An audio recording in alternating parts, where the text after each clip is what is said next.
Hi, I'm delighted to be joined today by Pawel, who is the Managing Director of Future Processing. Thank you for joining me on Sourcing TV. Pawel, please just do a brief introduction to yourself. Hello, first of all, thank you for the invitation. Yes, I'm Managing Director at Future Processing, and I've been working Future Processing for over 15 years, many different roles, so quite a long story, I would say. Yeah, and I hope that today I will simply share some of the knowledge from Polish IT market. I am also Vice President of SODA. This is the organization of Polish IT companies, so I hope that I will share not only information from our company, but the whole IT market that we are also part of when it comes to Poland.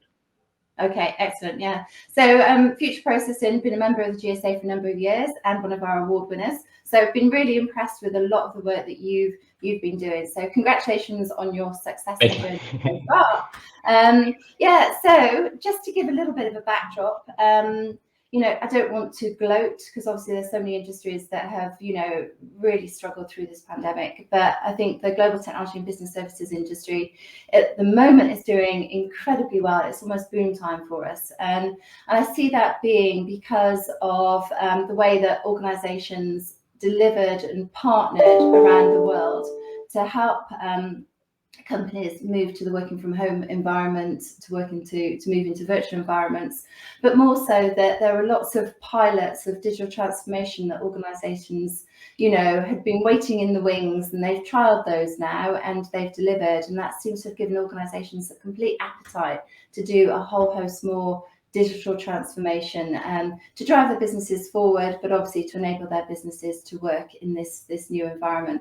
Be really keen to get your perspective on, what you've seen happen over the last 18 months and also what you're seeing right now.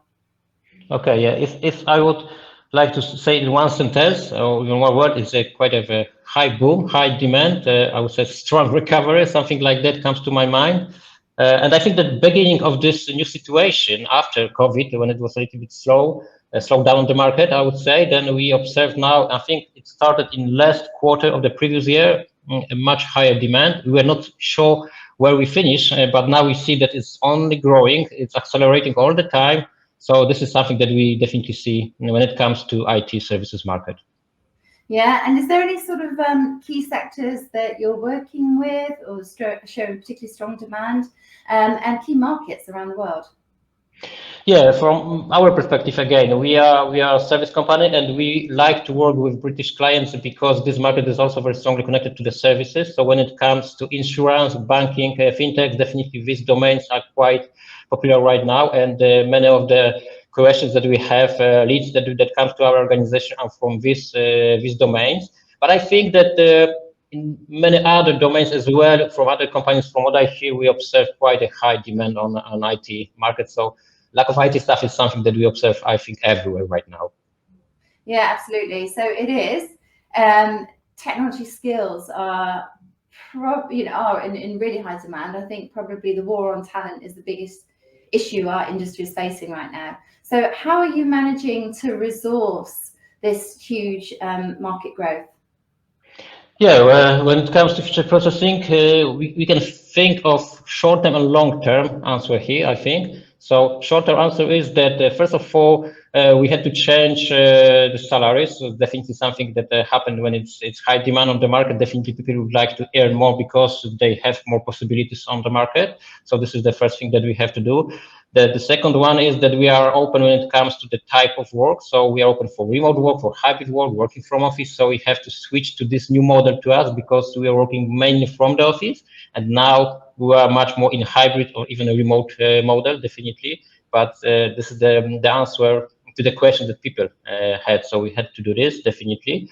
And I think that the other thing that also happened to organizations, bigger organizations in Poland, is that we simply have to borrow people from other smaller companies to be able to answer so many needs. Right now, we are not able to do it only on our own. We double the size of our recruitment team, but this is not enough. So we recruit more people. We are able to make sure that people don't leave our company. So retention rate comparing to the market average is quite okay, but it's still not enough. So this is why we also in short term decided to grow our partnership channel when it comes to other IT companies, mainly in Poland, but also other from other countries as well. And just to give you the numbers, in previous year we had about 30, maybe 40 people borrowed from other companies, and now it's over 100. So it shows how quickly it grew up, and the demand is very, very high. And when it comes to long-term planning, at Future Processing, where first of all, we also have our Ukrainian office in Ternopil. It's 40 people right now there. And we decided to open another one in Lviv this or next year. We also decided to open a new office in northern Poland, just to show you that we see that people would like to work remotely, but we believe that hybrid model is also very important. So we have to meet each other from time to time in the office. This is something that people need. Or we realize after some time that remote work also has disadvantages, and it would be good to talk to people, meet people, drink coffee together. Something like that is very important when it comes to humanize our work, I think.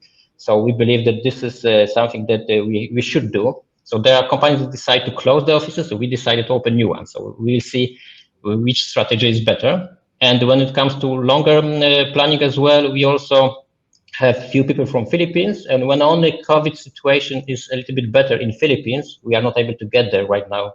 So it's quite difficult. So when only we are able to run our office there, we definitely invest in this office as well, because we see a huge market when it comes to good people, well-skilled talents in the Philippines as well, with good English, because this is quite a popular language word there when it comes to Asian markets. So we hope that long-term Philippines also will be the answer when it comes to talent shortage that we observe on the market.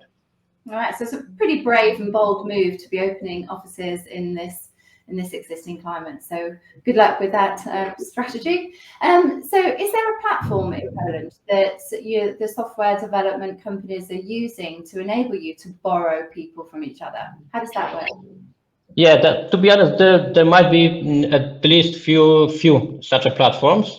Where what we use, first of all, we are a member of SODA, which I already mentioned. This is the organization of Polish IT companies, and inside SODA we have our own tool. I would say tool. This is just a communication channel where people can say, okay, I have these people on the bench. Maybe you are interested in borrowing these people. I'm able to offer them to the market. And also we are searching for something. And this is also quite good to measure the sentiment on the market, because when I see that every day, every company says, we need, and only from time to time someone says we have, then I see how different it is comparing to what we had in April or May last year. Yeah? So it's definitely changed a lot. But this is the way we are doing this. And we also created our own partnership channel. It took us, right now it's about 2 years, and we have over 100 partners in our partnership channel. So this is also something that we built on our own. So this is how we use it. But I know that there are open platforms in Poland, and every company might join as well. Yeah. So we're doing quite a lot of work at the GSA on open talent, also known as the gig economy. Is there a desire in Poland for lots of individuals to actually work for themselves rather than be employees of companies? Well, it really depends on what we mean by working on our own, because of business models, of type of works. And when it comes to business, we have in Poland that there are a lot of people that from government perspective, they are working on their own, but they are members of the company. So this is the first thing that we have to take into consideration. But generally speaking, that the freelance model is not so popular, I would say. People are rather interested in working in organizations, be member of the teams, and business to business model is chosen only because of financial benefits. So it's not a typical freelance where I, for example, work for one company and the other one, and during the weekends I do something like that, and after 1 month I can change the job. I would say that it's maybe for 10% of people this is this kind of work, but not more. Right, okay. And is that growing or pretty static? It's growing a little, definitely, because people see much more possibilities right now. So what we observe, and this is something that we didn't notice at such a high level, right, like we see right now, is that the companies from United States, from Germany, from United Kingdom as well, they decide to hire people directly from Polish market. So not outsourcing, but they are going through recruitment agencies, and they see, okay, find me the best 10 people in this technology. I pay as much as I pay our people in London, for example. So this is something new. It's something that we only observe in very small portion, I would say. Now it's much higher. So this is something new, and I believe that people that might be interested in this kind of model, it might work for them. Yeah, so they work from their own home, and they are still member of the teams, international teams. It's okay for them. They can earn a lot of money. So I think, and they are also joining quite interesting projects. There are a lot of startups in fintechs, in crypto. So I think this is quite interesting for these people. Yeah. So you mentioned it before, and I'm gauging from what you're saying now that salaries are on the increase. How much do you think they've actually increased in the last couple of years? And do you have a concern that, you know, you're going to be priced, you know, not out of the market, but, you know, Poland is going to become a much more expensive destination? Yes, even this year, I think that what we see in all of the industry, at least 10 to 25% increase this year only. And I think that, to be honest, every year it was about 5 to 15%. So it's much higher. Compared to last few years, it's about, I think, 50% more. So what we had a few years ago. So this is how is, of course, we still have inflation yet. So this is something that we also need to take into consideration here. But I think that the point is that it's not only in Poland, but it's in the whole world. So we have the company, the office in Ukraine, and it's the same there. So it's not only typical from Poland. And in Philippines, we also know how it was and how it is right now. We also were investigating Vietnam market, and it's also growing. So I think because of this talent shortage, the prices or the salaries, if you can say, are growing everywhere. And the point is that this is at least what we see, that it's not about the salary or the rates that we have more, but who has the people, who have these talents, senior guys, because it's quite difficult to get them. Yeah, absolutely. It's difficult to get them, but it's also in the UK very difficult to actually feed the funnel. So really sadly, we've seen a massive decrease in the number of pupils, students wanting to study technology in the UK. I think it's something like between 25 and 40% less students in computing subjects for GCSE in the last couple of years. Do you have such an issue in Poland, or are your school children really into studying technology and see this as a great sort of career path for them? Yeah, I think that people are seeing this, or young people see this as a kind of good opportunity. But of course, not everyone has this kind of talent or just like this kind of work. Not everyone would like to be in Poland. It's more about being engineer. It's not so. It's you just need to understand that you have to be very good in math, also in physics. This is how our education system works. So I think that it might not always be so popular for everyone. So maybe this is something that causes that not everyone thinks that this is something for this person. I think the other thing is that. For not only for young people, but for older people that would like to change something in their lives, we have quite a good opportunities in the market. So a lot of companies, startup companies, created this kind of the school for people that would like to change the job, and they prepare the courses for them. They teach them how to start in IT, and I think this is also quite a good idea because people with quite a wide experience in other domains. They are very interesting people. They have a good language skills. They have experience in other domains, and they are able to give us a lot. I think in the long term when they join IT companies, also teach other young people that join our companies about life. So I think it's quite a good idea. So I think that when it comes to what our government does, it's not enough when it comes to this talent shortage. But what our government doesn't want to solve, I think that the market will solve anyway. So this is how it's organized in Poland. This is at least how I see it. Okay, it'd be really interesting to get an understanding on industry futures. What's the agenda for SODA, the association that you're representing or you work with? What sort of issues are you tackling at the moment? The biggest issue that we tackle at the moment are changes in labor regulations that touch that these changes touch very strongly IT.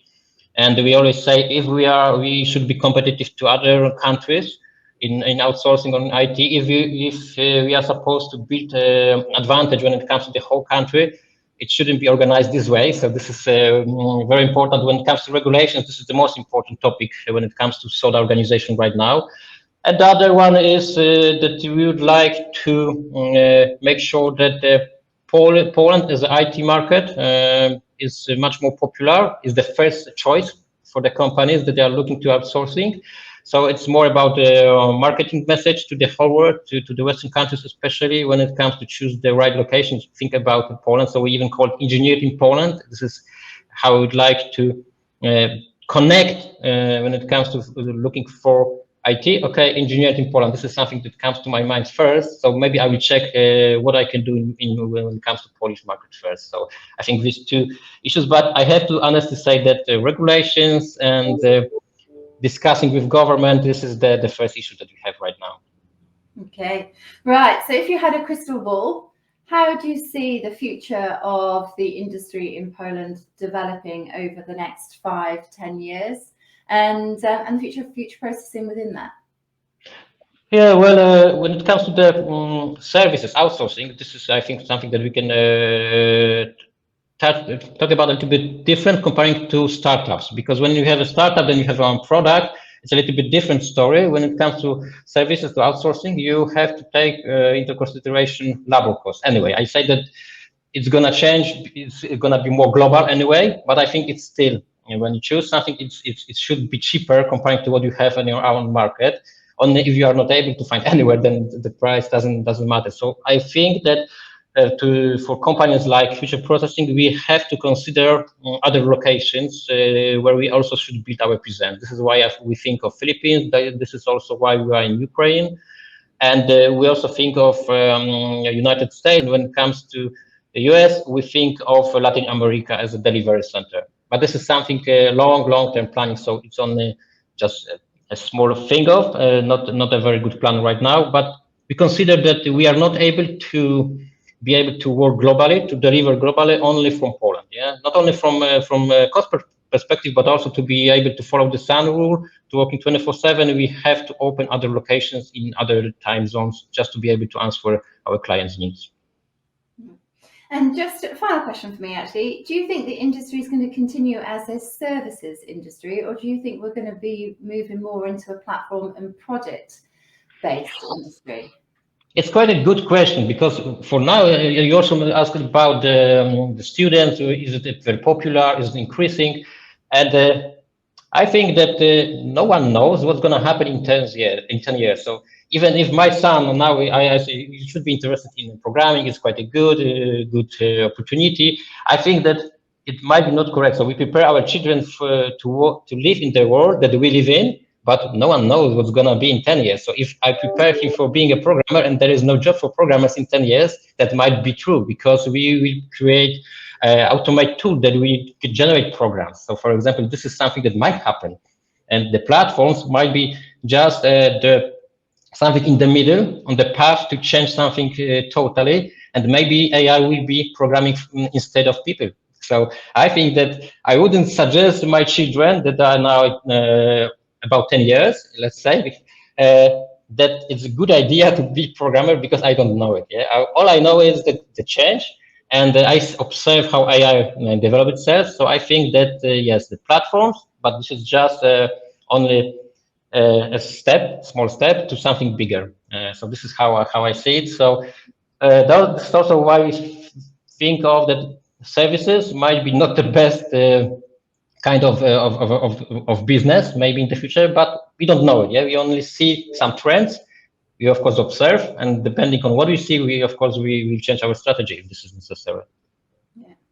Okay, and just to close, what's the coolest tech you have seen being developed recently? So I had a presentation delivered earlier this week, which was really looking at IoT and connecting every single device in the home, so that I'd get a message on my mobile phone telling me that I'd left my fridge door open, or you know, my microwave needed servicing or something like that, and it's just like, wow, God, that's, you know, that's kind of a bit like Tesla, but for numerous different home branded devices. You know, what are you seeing that is, wow, that is super cool and really turned your head? Okay.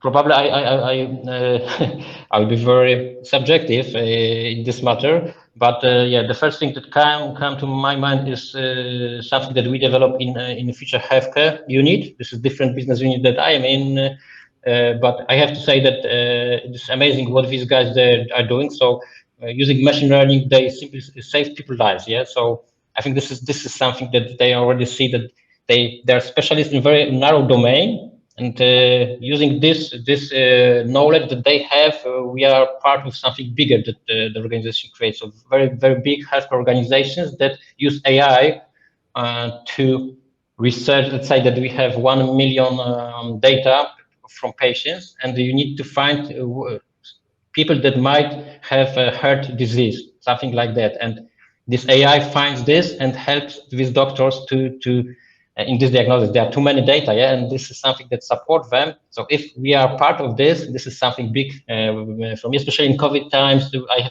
just have this kind of feeling that we have to care about every single life. So I'm very proud of it. So maybe I'm subjective here, but this is definitely something that that is very close to what we do, and I'm very proud of it. Yeah, and rightly so, rightly so. So yeah, it's fascinating to think what the art of the possible is moving forward. But you know, how much we can transform for good is really significant. Are you doing any sort of technology for good programs across Soda? There is something not connected directly with Soda, but outside Soda, Tech to Rescue. This is the initiative from other organizations. We are not part of it, but I know that there are other big companies in Poland decided to first of all create it and join it. And I know that this started during COVID, and right now they are developing many different tools that simply help people, and this is what technology companies might do for the whole world. So I think very good initiative, very good idea. So at least I can do a kind of advertisement of it, even if you are not a member of it. I do appreciate the job that that other companies are doing right now there. Yeah, that's excellent. It's great to making a difference for the industry as well, isn't it? So, any final comments from you, Pawel?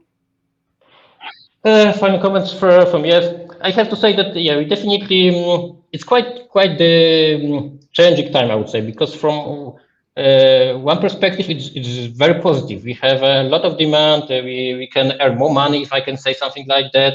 But on the other hand, we observe a lot of risk on the market. Yeah, the salaries are growing very rapidly. People are going to more remote. We don't know if offices might work. So the time that for now brings us a lot of opportunities, but also a lot of risks in the future. This is something that we see right now, but we are optimistic. Yeah, this is something that we at least would like to be. I just need to deal with this risk, and I'm pretty sure that it'll be fine. And I do hope that everything that we do with our application software that we create will make our lives better. This is also our mission. So I hope this is something positive, not only about money, but about changing something. Even if this is a finance application, not everything is connected with healthcare saving lives, but even if something make our life easier when it comes to finance or insurance, I'm very happy about it. Yeah, no, absolutely. Well, I think our industry has demonstrated great resilience and ability to change on a pin, and I'm sure that will continue. So so best of luck with your global expansion plans, and keep up the good work. So thank you very much for joining me today. Really appreciate it, Pawel. Thank you, Karen. Future Processing.